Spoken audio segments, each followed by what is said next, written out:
So hi! Welcome and welcome back to my YouTube channel, and for today's tutorial, ituturo ko sa inyo kung paano nga ba i-turn on ang data saver sa ating Spotify app.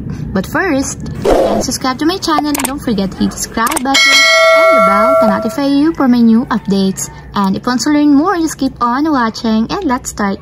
So yun guys, for today's video, para ma-turn on natin or ma-activate natin ang data saver sa ating Spotify, unang-una is i-open muna natin yung ating Spotify app. And then, make sure guys na nakalog in yung inyong account para mabilis na tayong makapag-enable or makapag-turn on ng data saver.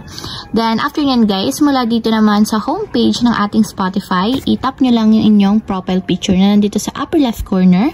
Then, after yan, ganito yung lalabas. So, dito, pipiliin nyo naman is yung settings and privacy. So, tap lang natin. And then, ayan guys, automatic mapupunta tayo sa settings ng ating Spotify app. So, ang gagawin lang natin, is-scroll up lang natin. And mula dito guys, hanapin nyo yung data saver. So, tap lang natin yung data saver. Then, after yan guys, dito sa data saver, meron kayong pwedeng pagpilian kung ano ba yung gusto nyo. Yung akin kasi guys is naka-automatic. So, depende siya sa settings ng aking Android phone. So, kung gusto nyo naman guys is laging naka-turn on, itatap nyo dito guys is yung on. So, itatap nyo lang yung circle hanggang sa maging kulay green sa katapat ng on para laging naka-turn on yung data saver ng inyong phone. So, kung ayaw nyo naman guys, pwede nyo siyang ilipat sa automatic para magdadepende siya based sa settings ng inyong phone. So, pag ganito guys, ibig sabihin naka-turn on na yung data saver ng ating Spotify app.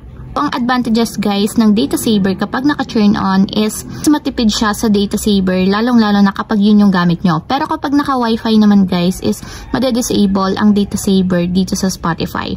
So, ang disadvantages naman ng data saver is kapag yun yung gamit nyo or naka-turn on, medyo bababa yung quality ng audio or video sa inyong Spotify app.